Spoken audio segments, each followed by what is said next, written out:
তুমি না চাইতে পারো মা, কিন্তু বাবি তো দিতে চাইছে। তুমি অন্তত সেই টাইমটুকু দাও। বাবি যদি প্রমাণ না করতে পারে তখন আমি তোমাকে বলছি মা তুমি সংসার ছেড়ে চলে যাও, কিন্তু প্লিজ কিছুদিন ওয়েট করে যাও। আর আমার মনে হয় না তখন বাবি তোমাকে আটকাবে। এক্স্যাক্টলি মিমি, আমি এটাই বলছি। আমি যখন নির্দোষ প্রমাণিত হয়ে যাব তারপরে তুমি যদি যেতে চাও যেও, আমি আটকাবো না। কিন্তু এই সময়টা আমার পাশে থাকো, নিজের সংসারটা ছেড়ে চলে যেও না। দরকার পড়লে আমি হোটেলে থাকবো, কিন্তু একটা রিকোয়েস্ট, যতদিন এই লড়াই চলছে তুমি আমার পাশে থাকো। বনি, তুমি এই ব্যাপারটা নিয়ে এখন কোর্ট কেস করবে? ইয়েস, অফকোর্স আমি কোর্ট কেস করব। আমার নামে এরকম একটা কুচ্ছা রটাবে, এরকম একটা রিউমার, আমার ব্র্যান্ড ইমেজ, আমি এই সমাজের সামনে, বুঝতে পারছো? ওরা আমাকে মিথ্যে সাজানোর চেষ্টা করছে। আমি মিথ্যেবাদী? আমি কোর্টে যাব এবং সত্যি প্রমাণ হবে। অবশ্য আমি যদি দোষ করে থাকতাম তাহলে হয়তো চুপ বসতাম, কিন্তু সত্যের জন্য আমি লড়ে যাবই, যেভাবে হোক সত্যিটাকে আমি প্রমাণ করব। আর এই লড়াই আর কেউ সাথ দিক না দিক, আমি আশা করি মেধা আমার সাথ দেবে। যে আমার মেয়ে, আমি আশা করব সে আমার সাথ দেবে। কি মেধা, তুই বাবার পাশে দাঁড়াবি না? দেবো ভাবি, এই লড়াইটা যদি সত্যির জন্য হয় আর তুমি যেটা বলছো সেটা যদি সত্যি হয়, আমি তোমার সাথ দেব। ভাবি প্লিজ প্রমাণ করো যে গুলুমাসি যেটা বলছে সেটা ভুল বলছে, আমন যেটা বলছে সেটা ভুল বলছে। আর যেদিন সেটা প্রমাণ হবে আমি ওদের সাথে বুঝে নেবো ভাবি। কিন্তু আমি সেই দিনটার জন্য অপেক্ষা করছি, যেদিন তুমি এটা প্রমাণ করবে। প্লিজ তুমি কেস করে দাও। বনি, এই কেসটা করার আগে একবার ভালো করে ভেবে দেখো, কিন্তু তুমি তোমার মেয়ে আমনকে ইগনোর করার জন্য কেসটা করছো। তোমার নিজের স্ত্রীকে তুমি অস্বীকার করার জন্য, অসম্মান করার জন্য এই কেসটা করছো বনি। না, আবার ভুল বুঝছো ভেবে। যে কোনোদিন আমার স্ত্রী ছিল না, সে আজ দাবি করছে সে আমার স্ত্রী। যে সন্তানই আমার না, সে দাবি করছে যে আমি তার বাবা। না, এই মিথ্যের পাশে আমি দাঁড়াতে পারবো না, কোনোদিন না। তোমার কাছে আমার একটাই অনুরোধ, এই লড়াইয়ে তুমি আমার পাশে থাকো। আমি তোমাকে কথা দিচ্ছি এই লড়াইয়ে আমি জিতবই। তারপরে তুমি যদি ডিসাইড করে থাকো যে তুমি আমাকে ছেড়ে চলে যাবে, তখন যেও। কিন্তু আজ আমি তোমার কাছে রিকোয়েস্ট করছি, তুমি আমার পাশে দাঁড়াও।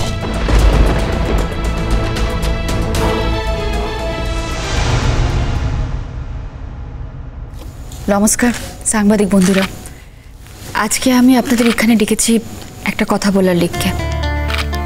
আপনাদের মতন আমিও একজন সাংবাদিক, সেটা আপনারা জানেন। কিন্তু আমি একরকম বিপন্ন অবস্থায় পড়েছি, যেখানে আমার মাকে মিথ্যাবাদী বলা হচ্ছে, আমার জন্ম পরিচয় নিয়ে নানা রকম চাপ সৃষ্টি করা হচ্ছে। তাই আপনাদেরকে এখানে ডেকেছি। এতদিন আমি চুপ ছিলাম, কিন্তু এখন মনে হচ্ছে আমার মুখ খোলা উচিত। একটা বড় শক্তির সামনে আমরা ছোট বলে মাথা নত করে সব কথা শুনে নেব, এমনটা তো হতে পারে না। আপনারা কিছুদিন আগে হয়তো একটা কাগজে খবর পড়েছেন, যেখানে আমি নিজে আমার বাবাকে একটা চিঠি লিখেছি। আমার বাবা মানে দেবদূত বনি সিনহা। হ্যাঁ, এই পরিচয়টা আমি পেয়েছি। আমার নিজের জন্মের কথা তো আমার জানার কথা না, কিন্তু যে মানুষটা জানে, আজকে আমি তাকে নিয়ে এসেছি। আমি আমার বাবার পরিচয় পেয়েছি ঠিকই, কিন্তু আমার বাবার থেকে আমার কিচ্ছু চাই না, ধন সম্পত্তি কিচ্ছু না। স্নেহ ভালোবাসা তো দূরের কথা, যে মানুষটা নিজের মেয়েকে স্বীকার করতে চাইছিল সে তাকে ভালোবাসা কেমনে দেবে, তাই না? কিন্তু আমি একটা জিনিস চাই, আমার মায়ের সম্মান, আমার মায়ের স্বীকৃতি।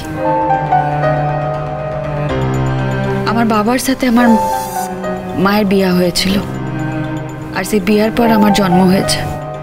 কিন্তু আমার বাবা সে বিয়াটাকেও অস্বীকার করেছে আর আমার জন্মটাকেও অস্বীকার করেছে। আমি শুধু চাই দেবদূত বনি সিনহা আমার মায়ের সাথে বিয়েটাকে স্বীকার করুক। তা না হলে আমার জন্মের বৈধতা থাকে না, আমার মায়ের সাথে বিয়ের বৈধতা থাকে না। আমার মাকে সমাজ থেকে নানা রকম কথা শুনতে হয়েছে, সেটা তো আমার মায়ের প্রাপ্য ছিল না। তিনি নিজের কাগজে আমার মাকে নিয়েও নানা রকম কুমন্তব্য করেছিলেন। আজ আমার মা এখানে এসেছে সেই প্রশ্নগুলোর উত্তর দেওয়ার লিখকে। আপনাদের যদি কোনো প্রশ্ন থাকে আমার মাকে জিজ্ঞাসা করতে পারেন।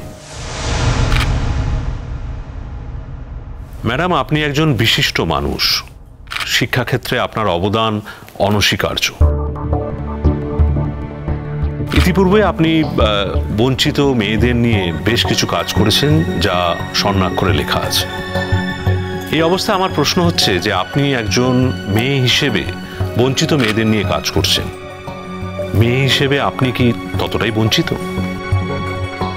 দেখুন, আপনারা যদি এই ঘটনাটাকে বঞ্চনা বলেন তাহলে নিশ্চয়ই ঘটনাটা বঞ্চনার।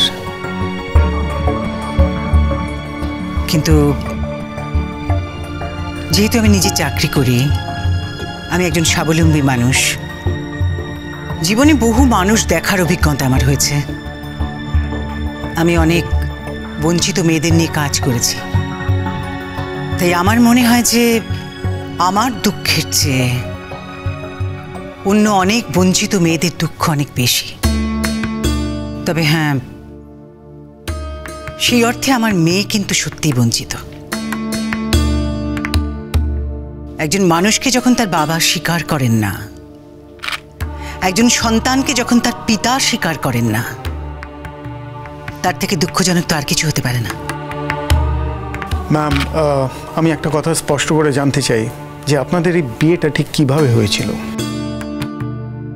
দেবদূত বনি সিনহা এবং আমরা বিশ্ববিদ্যালয়ের বন্ধু। বিশ্ববিদ্যালয়ে পড়াকালীন আমাদের দুজনের মধ্যে একটা সম্পর্ক হয়, যে সম্পর্কটা বন্ধুত্বের সীমা ছাড়িয়ে বিবাহের গণ্ডিতে পৌঁছে যায়। আমরা দুজনে অযোধ্যা পাহাড়ে আলো ভাসান উৎসবে গিয়েছিলাম। সেখানে একজন পুরোহিতের উপস্থিতিতে এবং আরও অনেকের উপস্থিতিতে আমাদের বিবাহ হয়।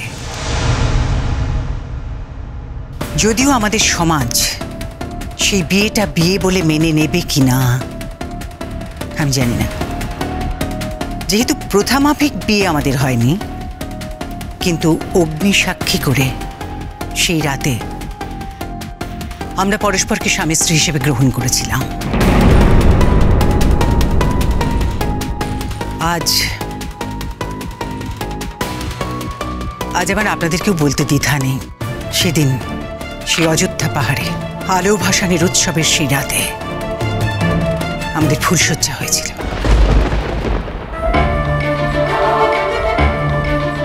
তো তারপরেই আমি অন্তঃসত্ত্বা হই, আর আমার সেই সন্তানই আমন।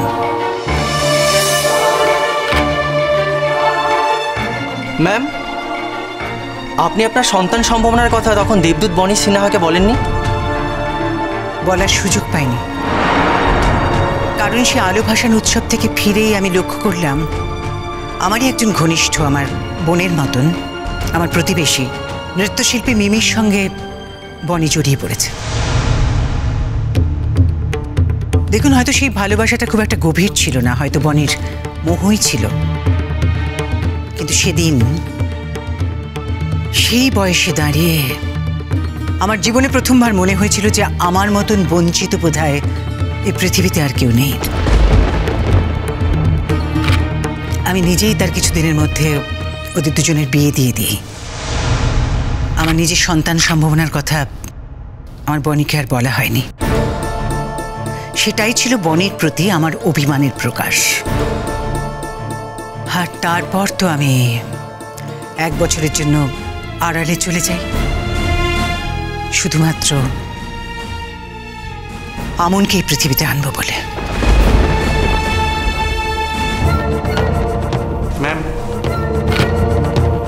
তাহলে কি বনি সিনহা জানতেন না যে ওনার একটি সন্তান আছে? না, উনি জানতেন না। আচ্ছা, এত বছর আপনার সঙ্গে বনি সিনহার কোনো যোগাযোগ হয়নি? দেখুন, আমি নিজেই ওর সঙ্গে যোগাযোগ রাখতে চাইতাম না, কিন্তু উনি আমার সঙ্গে মাঝে মাঝে যোগাযোগ করতেন। হ্যাঁ, ওনার কাগজ নতুন ভোর থেকে আপনাকে পুরস্কৃতও করা হয়। আগে হ্যাঁ, আমি প্রথমে আপত্তি করেছিলাম। দেখুন, এই ধরনের কোনো অনুষ্ঠানে আমি ইতিপূর্বে আসিনি, কিন্তু দেবদূত বনি সিনহা আমাকে বারবার রিকোয়েস্ট করাতে এবং ওর স্ত্রী মিমি সেও আমাকে বারবার বলাতে আমি ওদের কথা ফেলতে পারিনি, আমি এসেছিলাম। ম্যাম, হ্যাঁ বলুন। শুনেছি আমন আপনার কাছ থেকে একটি দুর্ঘটনায় ছিটকে যায়। আপনি জানতেন আমন মৃত? হ্যাঁ, আমি জানতাম আমার মেয়ে মৃত, কিন্তু যেহেতু আমার কাছে কোনো প্রমাণ ছিল না, তাই আমার মনে একটা ক্ষীণ আশা ছিল। জানেন, আমার মনে হতো যে হয়তো কোনোদিন এই পৃথিবীর মাটিতে দাঁড়িয়েই আমার মেয়ের সঙ্গে আমার দেখা হয়ে যাবে। দেখুন, আমনকে আপনি কিভাবে খুঁজে বার করেছেন বা আমন আপনাকে কি করে চিনে নিয়েছে, সেই গল্প ইতিপূর্বে আমরা আগেই শুনেছি অনেকবার। এখন আমরা যেটা জানতে চাই সেটা হচ্ছে, আপনি যখন বনি সিনহার কাছে গিয়ে এই কথাটা বললেন, তখন উনি কি বললেন সেই কথাটা আমাদেরকে বলুন। উনি অস্বীকার করেছিলেন। আচ্ছা, আজও কি উনি সেই ভাবনাতেই রয়েছেন? তা যদি না থাকতেন তাহলে তো এই প্রেস মিটটার কোনো দরকারই হতো না। ম্যাম, আপনারা কি চাইছেন? দেখুন, দেবদূত বনি সিনহার কাছে আমার কোনোদিনই কিছু চাইবার ছিল না, তবে হ্যাঁ, আমার মেয়ের আছে।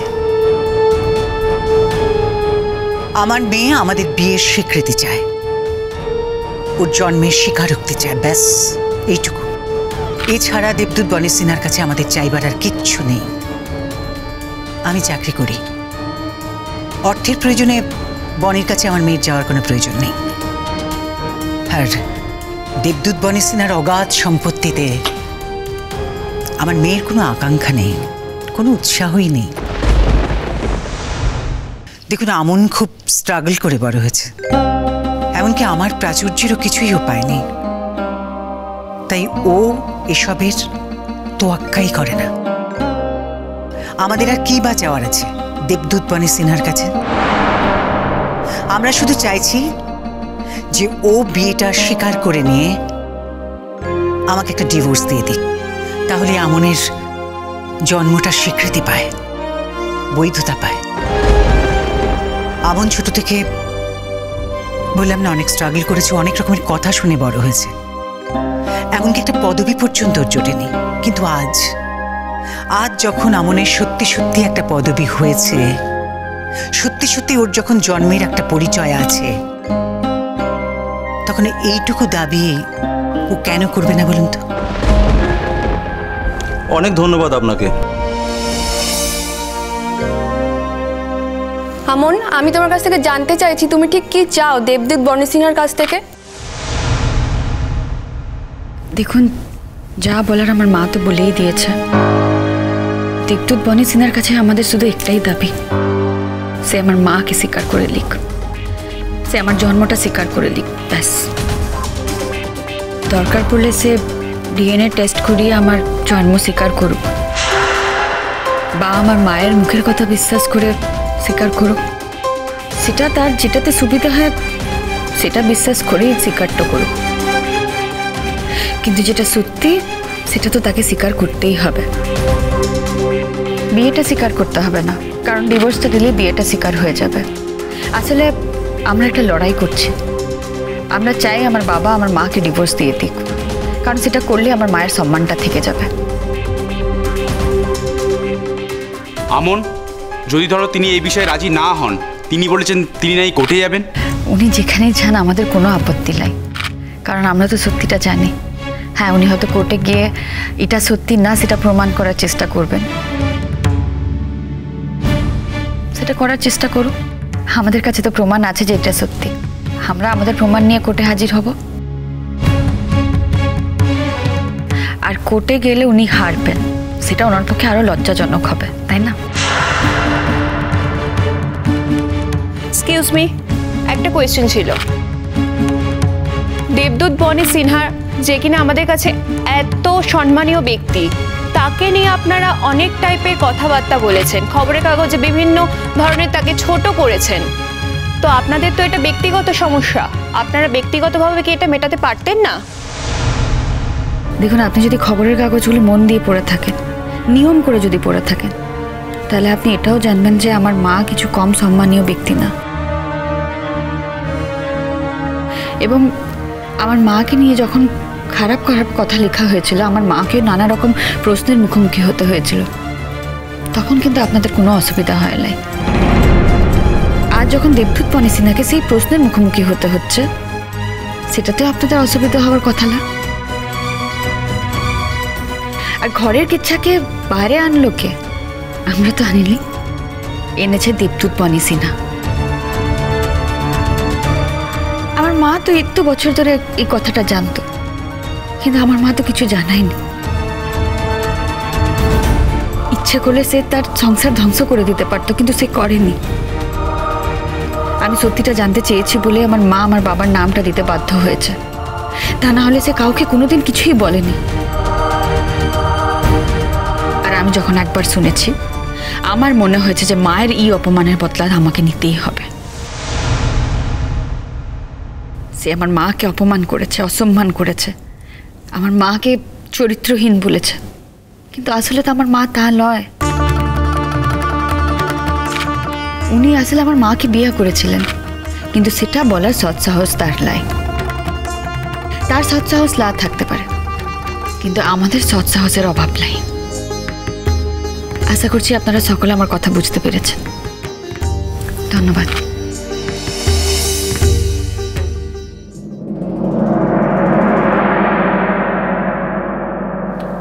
রাঙাবাবু, আরে এসো এসো এসো।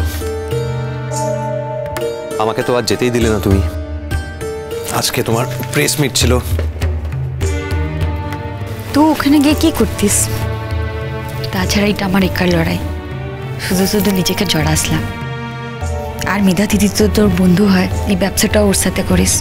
সব জায়গায় আমার সাথে গেলে ওর ভালো নাও লাগতে পারে, কিন্তু সত্যিটাকে তো অস্বীকার করার কোনো উপায় নেই। আজকে প্রেস মিটে সব কথা বলে এসেছি, কাল হয়তো খবরের কাগজে লেখাটা বার হবে। ভুল করলো দেবদূত বনি সিনহা। ওর উচিত ছিল সত্যিটাকে স্বীকার করে নেওয়া। ওর বোঝা উচিত ছিল যে এরকম ভাবে জোর করে কিছু করা যায় না। ওর যে ঘরটা আছে সেটা তাসের ঘরের মতন ভেঙে যাবে। ও সকলকে বোঝাতে চাইছে যে আমরা মিথ্যাবাদী। আমার নামে যা ইচ্ছা বলুক, তাতে আমার কিচ্ছু যায় আসে না, কিন্তু আমার মাকে মিথ্যাবাদী বলছে, আমার মাকে চরিত্রহীন বলেছে। ওর এই সাহসটা আমার সহ্য হচ্ছে না। যেদিন থেকে কাগজে বার করেছে লেখাটা, সেদিন থেকে আমি ঠিক করেছি এই অপমানের বদলাটা আমি নেব। আর আজ সেই দিনটা এসেছে। ও যদি আমাদের কথাটা মেনে নিত, ও যদি মাকে ডিভোর্সটা দিয়ে দিত, আমরা তো আর অন্য কিছু চাইলাই। মাকে ডিভোর্সটা দিয়ে দিলে আমরা ওর জীবন থেকে সারা জীবনের মতন সরে যেতাম। ওকে বাপ বলে পরিচয় দেওয়া আমার কোনো ইচ্ছা নাই। একটা কথা জিজ্ঞেস করবো আমার? বল কিনা। যে লোকটা দেবদূত বনি সিনহা, যাকে তুমি তোমার নিজের বাবা হিসেবে জানতে পেরেছো, তোমাকে একবার ইচ্ছে করেনি যে সেই লোকটা তোমাকে মেয়ে হিসাবে স্বীকার করে নিক? সে আমাকে মেয়ে বলে স্বীকার করুক কি না করুক, আমি তাকে বাবা বলে কোনোদিন স্বীকার করবো না। হ্যাঁ, এটা ঠিক যে জন্মের সম্পর্কটা কোনোদিন অস্বীকার করা যাবে না। আমি মরে গেলেও এই সত্যিটা আমার সাথেই যাবে, সেটুকু রাঙাবাবু, আর কিছু না। আর এর থেকে বেশি আমার কিছু চাইও না। যে বাবা নিজের মেয়েকে অস্বীকার করে, নিজের মেয়েকে অপমান করে, অসম্মান করে, সেই বাবার কাছে কিছু চাওয়ার থাকে? বল রাঙা বাবু, এটা তো বুঝিস তো, যার জীবনে এটা ঘটেছে শুধু সেই বুঝে। যাক, মেয়েদের দিদি আসিলা আজকে? এখনো অবধি তো আসেনি। আসলে ওদের বাড়িতে তো চূড়ান্ত অশান্তি চলছে না, মানসিকভাবে মেধাও ঠিক নেই, ওর উপরে ঝড়ঝাপটা এসে পড়েছে, এটা তো ঠিক। সেটা তো পড়েছে, কিন্তু আমাদের কিছু করার নেই রাঙা বাবু। না না, তোমাদের কি করার থাকবে, আমি সে কথা বলছিও না। মেধা দিদি তো আমাকে মিথ্যেবাদী বলছে, আমার কোনো কথাই বিশ্বাস করতে চাইছে না। কিন্তু আমি চাই না তোদের বন্ধুত্বের মধ্যে কোনো চিড় ধরুক, তোদের ব্যবসার মধ্যে কোনো ক্ষতি হোক। এটা আমার সমস্যা, আমি সামলে নেব। এখন যদি কেউ তোমাকে আমার স্ত্রী হিসাবে অ্যাকসেপ্ট করতে না পারে, তার সঙ্গে যে আমার সম্পর্কে চিড় ধরবে, এটা তো ন্যাচারাল, জানা কথা। তবে মেধার সঙ্গে তো আমার দীর্ঘদিনের পরিচয়, তাই এত সহজে আমি তাকে নিজের জীবন থেকে ছেটে ফেলতে পারছি না। আমার